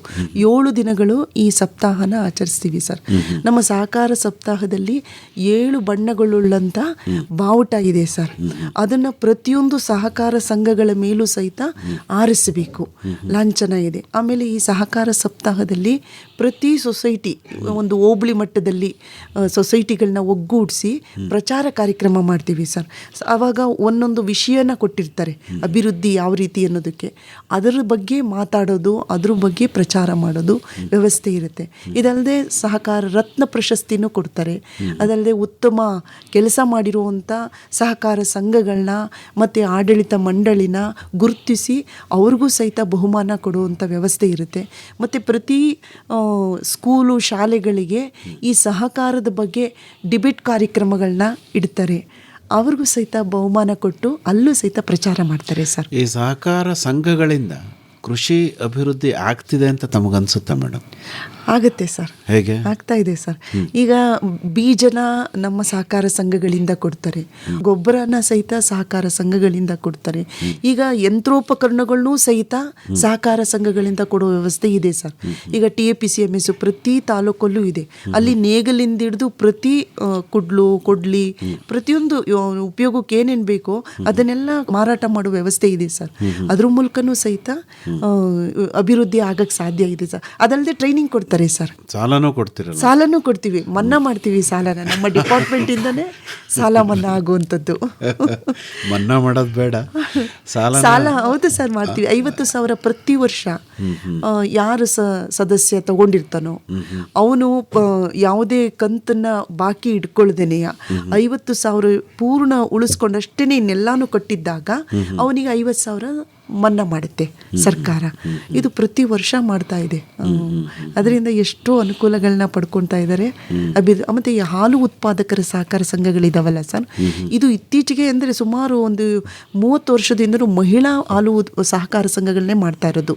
ಯಾಕೆ ಅಂತ ಅಂದರೆ ಕಷ್ಟಪಟ್ಟು ಮಹಿಳೆಯರು ಹಸುನ ನಿರ್ವಹಣೆ ಮಾಡೋದಾಗಿರ್ಬೋದು, ಹಾಲನ್ನು ಕರೆದು ತಂದು ಸೊಸೈಟಿಗೆ ಹಾಕೋದಾಗಿರ್ಬೋದು, ಎಲ್ಲ ಅವಳ ಜವಾಬ್ದಾರಿಯಾಗಿರುತ್ತೆ. ಅದಕ್ಕಿಂತ ಹೆಚ್ಚಾಗಿ ಮನೆ ಜವಾಬ್ದಾರಿ ಪೂರ್ತಿ ಅವಳ ಮೇಲೆ ಬಿದ್ದಿರುತ್ತೆ. ಅವಳ ಅಕೌಂಟಿಗೆ ದುಡ್ಡು ಹೋಗುವಂಥ ವ್ಯವಸ್ಥೆನ ಈ ಮೂಲಕ ಮಾಡ್ತಾ ಇರೋದ್ರಿಂದ ಸಾಕಷ್ಟು ಹಳ್ಳಿಗಳಲ್ಲಿ ಅಭಿವೃದ್ಧಿ ಆಗ್ತಾ ಇದೆ ಸರ್. ಈಗ ನಿಮ್ದು PC&RD ಬ್ಯಾಂಕ್ ಕೂಡ ಆಗಿದೆ. ಹೌದು, ಬಹಳ ಹಿಂದೆನೇ ಆಯ್ತು ಬಿಡಿ. ಹೌದು ಸರ್, ಸ್ವತಂತ್ರ ಪೂರ್ವದಲ್ಲೇ ಅವೆಲ್ಲ ರಚನೆ ಆಗಿರುವಂಥದ್ದು. ಅಲ್ಲ ಅಂದ್ರೆ PCRD ಬ್ಯಾಂಕ್ ರೀತಿನೇ ನೀವು ಈಗ ಕಾರ್ಯನಿರ್ವಹಿಸ್ತೀರಿ. ಸಂಘ ಅಂತೇನಿರಲ್ಲ. ಈಗ ಅವರ ಡೆಸಿಗ್ನೇಷನ್ ಕೂಡ ಚೇಂಜ್ ಮಾಡಿದ್ದೀರಿ. ಏನೋ ಒಂದು ಫೀಲಿಂಗ್ ಇರುತ್ತೆ, ನಾನು ಬ್ಯಾಂಕಲ್ಲಿ ಕೆಲಸ ಮಾಡ್ತೀನಿ, ಬ್ಯಾಂಕಿಗೆ ಹೋಗ್ತೀನಿ ಅನ್ನೋ ಲೆಕ್ಕ ಇರುತ್ತೆ. ಅದೆಲ್ಲ ಆದಮೇಲೆ ಸಾಕಷ್ಟು ಬದಲಾವಣೆ ಆಗಿದೆ ಅಂತ ತಮ್ಗನ್ಸುತ್ತಾ ಮುಕ್ತ ಅವರೇ? ಆಗಿದೆ ಸರ್, ಆಗಿದೆ, ಸಾಕಷ್ಟು ಬದಲಾವಣೆ ಆಗಿದೆ ಸರ್. ಜನಗಳು ಅಷ್ಟೇ ಡೆಪಾಸಿಟ್ ಇಡ್ತಾರೆ ಅಲ್ಲಿ ತಂದು. ಮತ್ತು ತಮಗೆ ತುಂಬ ಕಷ್ಟದಲ್ಲಿದ್ದಾಗ ಏನದು ಒಡವೆಗಳನ್ನ ತಂದು ಚಿನ್ನಾಭರಣಗಳನ್ನ ಅದು ಸಾಲಗಳನ್ನ ತಗೊತಾರೆ. ಅದಲ್ಲದೆ ಕ್ರೆಡಿಟ್ ಸೊಸೈಟಿಗಳಿರ್ತವೆ, ಅದ್ರ ಕೆಲಸನೇ ಅದು ಸಾಲ ಕೊಡೋದು. ರೈತರು ಸಹಿತ ಅಲ್ಲಿ ಸಾಲ ತಗೊಳ್ಳುವಂಥ ವ್ಯವಸ್ಥೆ ಇರ್ತದೆ ಸರ್. ಹೇಳಿ ಕುಮಾರ್ ಅವರೇ. ಸರಿ, ಅದೇ ಸೋಲಾರ್ ಹಾಕಿದ್ದು ಅದೊಂದು ಹೇಳಬೇಕಾಗಿತ್ತು. ನಾವು ಬೇಕಾದಾಗ ನೀರಿನ ಅವಶ್ಯಕತೆ ಇದ್ದಾಗ ಮಾತ್ರ ಅದನ್ನು ಬಳಸ್ಕೊಂಡು ಉಳಿದಿದ್ದ ಟೈಮಲ್ಲಿ ಅದನ್ನು ನಾವು ಮನೆ ವಿದ್ಯುತ್ಗಾಗಿ ಬಳಸಿದ್ದೀವಿ. ಆಮೇಲೆ ಕೆಲವು ಯಂತ್ರೋಪಕರಣಗಳನ್ನ ಚಾಲನೆ ಮಾಡಲಿಕ್ಕೆ. ಯಾವ ಯಂತ್ರೋಪಕರಣ ಚಾಲನೆ ಮಾಡ್ತೀರಿ? ಕಟಾವು ಯಂತ್ರಗಳನ್ನ ಚಾಲನೆ ಮಾಡ್ಬೋದು, ನಮ್ಮ ಹತ್ರ ಇದೆ. ಅದನ್ನೆಲ್ಲ ಬಳಸ್ಕೊಳ್ಳೋಂಥದ್ದು. ಬಟ್ ನಾವು ಅಲ್ಲಿ ಯೂಸ್ ಮಾಡ್ತಾ ಇಲ್ಲ. ಬಟ್ ಅದನ್ನು ಒಂದು ಇಕ್ವಿಪ್ಮೆಂಟ್ ಇದೆ, ಅದನ್ನು ಹಾಕ್ಕೊಂಡ್ರೆ ನೀವು ಕಟಾವು ಯಂತ್ರಗಳು ಈ ಏನು ಹಸಿ ಹುಲ್ಲನ್ನ ನಾವು ಸಣ್ಣದಾಗಿ ಕಟ್ ಮಾಡಬೇಕು, ಅದಕ್ಕೆ ಬಳಸ್ಬೋದು. ಆಮೇಲೆ ನಮ್ಮ ಲೈಟಿಂಗ್ಸು, ತೋಟದಲ್ಲಿ ಎಲ್ಲ ಲೈಟಿಂಗ್ಸ್ಗೆ ಬಳಸ್ಬೋದು. ಬರೀ ನೀರು ಒಂದಕ್ಕೆ ಅಲ್ಲ, ಅದನ್ನು ಮಲ್ಟಿಪಲ್ ಪರ್ಪಸ್ಗಾಗಿ ಯೂಸ್ ಮಾಡ್ಬೋದು. ಅಲ್ಲ, ಈಗ ಸೌರಶಕ್ತಿ ತಾಂತ್ರಿಕತೆ ತುಂಬ ಸರಳವಾಗಿದೆ ಅಂತಂತೀರಾ? ಯಾಕೆಂದರೆ ಇದನ್ನು ಭಾಳ ಜನ ಬಳಸ್ಕೋಬಹುದು. ತುಂಬ ಸರಳವಾಗಿದೆ. ಆದರೆ ತುಂಬ ಜನರ ಭಯ ಏನು ಅಂತಂದರೆ ಇದು ಬಹಳ ಬೇಗ ಏನಾದರೂ ವೇರ್ ಆ್ಯಂಡ್ ಟೇರ್ ಆಗ್ತಿರುತ್ತೆ, ರಿಪೇರಿ ಬರ್ತಿರುತ್ತಾ? ರಿಪೇರಿನೇ ಕಡಿಮೆ ಅದಕ್ಕೆ. ಓಕೆ, ನಾವು ಏನೂ ಮಾಡಬಾರ್ದು. ಅದನ್ನ ಸುಮ್ಮನೆ ಏನೋ ಬಿಚ್ಚೋದು, ತೆಗಿಯೋದು, ಹಾಕೋದು ಏನೋ ಮಾಡೋಕ್ಕೆ ಹೋಗ್ಬಾರ್ದು. ತಂದು ಇನ್ಸ್ಟಾಲ್ ಮಾಡಿದ್ಮೇಲೆ ಅದ್ರ ಪಾಡಿಗೆ ಅದು ಬಿಡಬೇಕು. ಪ್ರತಿ ಒಂದು ತಿಂಗಳಿಗೊಂದ್ಸತಿ ಕ್ಲೀನ್ ಮಾಡಬೇಕು. ನಿಮ್ಮ ಥರನೇ ಕುತೂಹಲಿಗಳಿದ್ರೆ? ಇಲ್ಲ ಆ ಥರ ಏನಿಲ್ಲ. ಅಂದರೆ ಕೆಲವೊಂದನ್ನ ಮೊದಲು ಚಿಕ್ಕ ವಯಸ್ಸಲ್ಲಿ ಅದನ್ನು ಮಾಡ್ತಿದ್ದೆ ಹೊರತು ಈಗ ಮಾಡಲ್ಲ. ಯಾಕಂದರೆ ಈಗ ಮಾಡಲ್ಲ.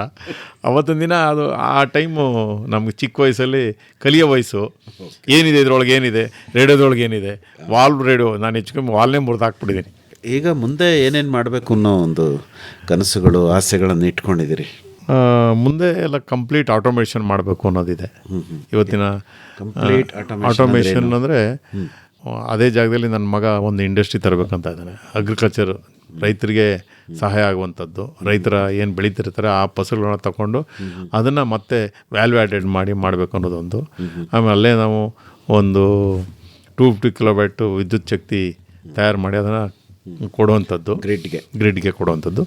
ಆಮೇಲೆ ಅಲ್ಲಿ ಮಾಡೋದ್ರಿಂದ ಎಲ್ಲ ರೈತರಿಗೂ ಒಂದು ಮಾಹಿತಿ ಶೇರ್ ಮಾಡ್ದಂಗೆ ಆಗುತ್ತೆ, ಅವ್ರಿಗೂ ಒಂದು ಅನುಕೂಲ ಆಗುತ್ತೆ. ಅದು ನಮ್ಮ ಮೇನ್ ಉದ್ದೇಶ. ಓಕೆ, ಯಾವ್ಯಾವ ಥರ ಎಲ್ಲ ಸೌರಶಕ್ತಿ ಬಳಸ್ಕೋಬೋದು ಅದನ್ನೆಲ್ಲ ನೀವು ಮಾಹಿತಿ ಕೊಡ. ಸೌರಶಕ್ತಿ ಇವತ್ತು ಅಲ್ಟಿಮೇಟ್ ಅಲ್ವಾ? ಇವನ್ KB ಏನು ಪವರ್ ಸಪ್ಲೈ ಇದೆ ಅದಕ್ಕಿಂತನೂ ಅಲ್ಟಿಮೇಟ್. ಇವತ್ತು ತುಂಬ ತಂತ್ರಜ್ಞಾನ ಬೆಳೆದಿದೆ. ಒಳ್ಳೆ ಥರದ ಸೋಲಾರ್ ಸೆಲ್ಗಳು ಮಾರ್ಕೆಟಲ್ಲಿ ಬಂದಿದೆ, ಚೆನ್ನಾಗಿ ಉತ್ಪಾದನೆ ಆಗ್ತಾಯಿದೆ. ಅದರಿಂದ ಇವತ್ತು ಕಡಿಮೆ ಬೆಳಕಲ್ಲೂ ಸಹ ನೀವು ಹೆಚ್ಚು ವಿದ್ಯುತ್ ಶಕ್ತಿನ ಉತ್ಪಾದನೆ ಮಾಡ್ಬೋದು. ಇವನು ನೆಕ್ಸ್ಟ್ ಫ್ಯೂಚರ್ ಡೇಸಲ್ಲಿ ಚಂದ್ರನ ಬೆಳಕಿಂದನೂ ಸಹ ನೀವು ಸೋಲಾರಿಂದ ವಿದ್ಯುತ್ ಶಕ್ತಿ ಉತ್ಪಾದನೆ ಮಾಡ್ಬೋದು. ಚಂದ್ರನೇ ಸೂರ್ಯನ ಬೆಳಕನ್ನು ಮಾಡ್ತಾನೆ. ಆಗ ನಾವು ಚಂದ್ರ ಬೆಳಕು ಅಷ್ಟು ಕಡಿಮೆ ಬೆಳಕಿಂದ ನಾವು ವಿದ್ಯುತ್ ಶಕ್ತಿ ಉತ್ಪಾದನೆ ಮಾಡ್ಬೋದು. ಒಂದು ನಿಜ ಅಂದರೆ ತಂತ್ರಜ್ಞಾನ ಬೆಳೆದಂಗೆಲ್ಲ ಅದು ಚೇಂಜ್ ಆಗುತ್ತೆ. ಬೆಳಕು ಬಿದ್ದರೆ ನಿಮಗೆ ಒಂದು ಎನರ್ಜಿ ಬರುತ್ತೆ ಅನ್ನೋದು. ಸೂರ್ಯನಿಲ್ಲದ ಹೊತ್ತಿನಲ್ಲಿ ಸೂರ್ಯ. ಮೇಡಮ್ನವ್ರಿಗೆ ಏನೇನು ಆಸೆಗಳಿದೆ ಮುಕ್ತಾ ಮೇಡಮ್ಗೆ? ಏನಿಲ್ಲ ಸರ್, ಈ ತೋಟನ ಇನ್ನೂ ಅಭಿವೃದ್ಧಿ ಮಾಡಬೇಕು. ಮಗನ ಕೆಲವು ಕನಸುಗಳಿದೆ, ಅದೆಲ್ಲ ಅಲ್ಲಿ ನೆನಸಾಗಬೇಕು ಅನ್ನೋದು ಒಂದು ಆಸೆ ಇದೆ. ನಿಮ್ಮ ಕನಸುಗಳಿಲ್ವಾ? ಅವನ ಕನಸು ಈಡೇರಿದ್ರೆ ನನ್ನ ಕನಸು ಈಡೇರಿದಂಗೆ ಸರ್. ಏನು ಕನಸಿದೆ ಮಗನಿಗೆ? ಅವನಿಗೆ ಅಲ್ಲೇ ಈಗ ಅವ್ರು ಹೇಳ್ದಾಗೆ ಅಲ್ಲೊಂದು ಅಭಿವೃದ್ಧಿದು ಒಂದು ಕೈಗಾರಿಕೆದು ಮಾಡಬೇಕು ಅಂತ ಇದ್ದಾನೆ. ಅದಕ್ಕೆ ಸಂಬಂಧಪಟ್ಟಂತೆ ಅವನಿಗೆಲ್ಲ ವ್ಯವಸ್ಥೆನೂ ಆಗಿ ಮಾಡಿದ್ರೆ ಖುಷಿ ಆಗುತ್ತೆ ಸರ್ ನನಗೂ. ಈಗ ಒಂದು 10 ಪಕ್ಷಿ ಬರ್ತವೆ, ಮುಂದೊಂದು 50-100 ಪಕ್ಷಿ ಆಗಬೇಕು, ಆ ಥರ ಏನು ಆಸೆಗಳಿಲ್ವೇ ಸರ್? ಈಗ ಅಲ್ಲಿ ಗಿಡ ಮರಗಳು ಬೆಳೆದಾಗ ಪಕ್ಷಿಗಳು ತಾನಾಗೆ ಬರುತ್ತೆ ಸರ್. ಅದಕ್ಕೇನು ನಾವು ಕರಿಯೋಲೆ ಕಳಿಸೋವಾಗೇ ಇಲ್ಲ, ಕಳಿಸ್ದಾಗ ಬರುತ್ತೆ. ಆ ಥರ ಹಸಿರು ಇರಬೇಕು. ಅದಕ್ಕೆ ಸಿಕ್ಕುವಂಥ ಹಣ್ಣು, ಅದಕ್ಕೆ ಸಿಕ್ಕುವಂಥ ಈಗ ಜೇನಿಗೆ ಈಗ ಸಾಕಷ್ಟು ನಾವು ಬೆಳೆಗಳನ್ನ ಬೆಳೆದ್ರೆ ಜೇನು ತಾನಾಗೆ ಜೇನು ಕಟ್ಟುತ್ತೆ ಅಲ್ವೇ? ಸರ್ ನಿಮ್ಮ ಜಮೀನಿಗೆ ಬರೋ ರೂಟ್ ಹೇಳ್ಬಿಡಿ ಸರ್ ಇನ್ನೊಂದು ಸರಿ. ಸರ್ ನಾನು ಮಂಡ್ಯ ಕೀಲಾರದಿಂದ 1.5 ಕಿಲೋಮೀಟರ್ ನಮ್ಮ ಜಮೀನಿಗೆ. ಊರ ಮಧ್ಯ ಒಂದು ಅರಳಿ ಮರ ಇದೆ. ಅರಳಿ ಮರದ ಪಕ್ಕದಿಂದ ಬಂದರೆ 1.5 ಕಿಲೋಮೀಟ್ರು. ಹೌದಾ? ಅದು ಯಾವ ಊರಿಗೆ ಹೋಗುತ್ತೆ ರೋಡ್? ಅಲ್ಲಿ ಒಂದು ಕಬಿನಿ ನಂಜೇಶ್ವರ ದೇವಸ್ಥಾನ ಇದೆ. ಆ ದೇವಸ್ಥಾನಕ್ಕೆ ಹೋಗೋ ರೋಡಲ್ಲಿ ನಿಮ್ಮ ಫಾರಂ ಸಿಗುತ್ತೆ. ಸುಲಭವಾಗಿ ಬರ್ಬೋದು. ಸ್ವಲ್ಪ ನೀವೇನೇನು ಮಾಡಿದ್ದೀರಾ ಎಲ್ಲದನ್ನು ನೋಡ್ಬೋದು ಸರ್. ಹೇಳ್ಕೊಡ್ತೀವಿ. ಅದಕ್ಕಿಂತ ಹೆಚ್ಚಾಗಿ ನಮ್ಮ ಕೈಲಿ ಏನಿದೆ ಅದನ್ನು ಹೇಳ್ತೀವಿ ಅಲ್ವಾ? ಅದರಲ್ಲಿ ಹೇಳೋದ್ರಿಂದ ನಾವೇನು ಕಳ್ಕೊಳ್ಳೋದೇನಿಲ್ಲ. ನಾವು ಇನ್ನೂ ಅದರ ಬಗ್ಗೆ ಇನ್ನೂ ಹೆಚ್ಚಿನ ಮಾಹಿತಿ ನಾವೇ ತಿಳ್ಕೊಳಂಗಾಗತ್ತೆ. ಬಾನುಲಿ ಕೃಷಿ ಬೆಳಗು. ಮೈಸೂರು ಆಕಾಶವಾಣಿಯ ಕೃಷಿರಂಗ ಕಿಸಾನ್ ವಾಣಿ ವಿಭಾಗದ ಹೆಮ್ಮೆಯ ಕಾರ್ಯಕ್ರಮ ಜನವರಿ 6ನೇ ತಾರೀಖು ಮಂಗಳವಾರ ಬೆಳಿಗ್ಗೆ 10 ಗಂಟೆಗೆ ಮಂಡ್ಯ ತಾಲೂಕು ಕೀಲಾರ ಗ್ರಾಮದ MTN ಕುಮಾರ್ ಹಾಗೂ HS ಮುಕ್ತಾ ದಂಪತಿಗಳ ಮುಕ್ತಾ ನೇಚರ್ ಆರ್ಚರ್ಡ್ನಲ್ಲಿ. ನಾನು HS ಮುಕ್ತಾ, ನಾನು MTN ಕುಮಾರ್. ನಮ್ಮ ಜಮೀನಿನಲ್ಲಿ ಬಾನುಲಿ ಕೃಷಿ ಬೆಳಗು ಕಾರ್ಯಕ್ರಮವನ್ನ ಮಾಡ್ತಾ ಇದೀವಿ. ಎಲ್ಲರೂ ಬನ್ನಿ. ಶಾರದಮ್ಮನವರೇ, ಸರಸಮ್ಮನವರೇ, ಸರೋಜಮ್ಮನ್ ತಾಯಿಯವರೇ ಆಶೀರ್ವಾದ ಮಾಡಿ ಬರ್ಬೇಕ್ರಮ್ಮ. ಸುಂದ್ರಂನವರೇ, ಚಂದ್ರಂನವರೇ, ಫಾತಿಮಾ ಬೇಗಮ್ಮನವರೇ, ಖಾತ್ರಿಯಿಂದ ನೀವು ಬರ್ಬೇಕ್ರಮ್ಮ. ಈ ಬಾರಿಯ ಅತಿಥಿ ಸೌರಶಕ್ತಿ ತಜ್ಞ ತಂತ್ರಜ್ಞಾನಿ JV ಹರ್ಷ. ಬನ್ನಿ ಜಾಣರೇ, ನಾವು ಹಾಡುವ ವನ್ಯ ಗೀತೆಗೆ ತಾಳ ಹಾಕುವ. ಕೃಷಿ ತಾಂತ್ರಿಕತೆ ಹಾಗೂ ಮೌಲ್ಯವರ್ಧನೆ ಕುರಿತ ನಿಖರ ಮಾಹಿತಿ, ಸೌರಶಕ್ತಿ ಕೃಷಿ ಉಪಕರಣಗಳ ಪ್ರಾತ್ಯಕ್ಷಿಕ ತರಬೇತಿ, ಕೃಷಿ ರತ್ನ ಪ್ರಶಸ್ತಿ ಪ್ರದಾನ ಈ ಬಾರಿಯ ವಿಶೇಷ. ರಂಗಣ್ಣೋರೇ, ಲಿಂಗಣ್ಣೋರೇ, ಚಿಕ್ಕಣ್ಣೋರೇ, ದೊಡ್ಡಣ್ಣೋರೇ, ಲಕ್ಷ ಬಿಟ್ಟು ಬರ್ಬೇಕ್ರಣ್ಣ. ಕಮಲಂನವರೇ, ವಿಮಲಂನವರೇ, ಅಂಬುಜಾಕ್ಷಿ ತಾಯಿಯವರೇ ಆಶೀರ್ವಾದ ಮಾಡಿ ಬರ್ಬೇಕ್ರಣ್ಣ. ಬನ್ನಿ, ಭಾಗವಹಿಸಿ. ಮಂಡ್ಯ ತಾಲೂಕು ಕೀಲಾರ ಗ್ರಾಮದ ಮುಕ್ತಾ ನೇಚರ್ ಆರ್ಚರ್ಡ್ನಲ್ಲಿ ಜನವರಿ 6ರಂದು ಮಂಗಳವಾರ ನಿಮಗಾಗಿ ನಡೆಯಲಿದೆ ನಮ್ಮ ಕಾರ್ಯಕ್ರಮ ಬಾನುಲಿ ಕೃಷಿ ಬೆಳಗು.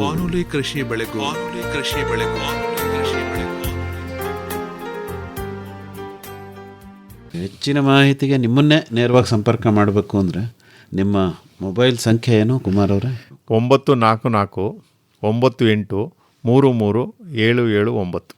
ಇನ್ನೊಂದು ಸರಿ ಹೇಳ್ತೀರಾ? 944 98 33 779. ಇನ್ನೂ ಒಂದು ಸರಿ ಹೇಳ್ಬಿಡಿ. 944 98 33 779. ತಮ್ಮದು ಮುಕ್ತಾ ಮೇಡಮ್? 944 83 666 99. ಇನ್ನೊಮ್ಮೆ ಹೇಳ್ತೀರಾ? 944 83 666 99. ಇನ್ನೂ ಒಂದು ಸರಿ ಹೇಳ್ಬಿಡಿ ಮೇಡಮ್. 944 83 666 99.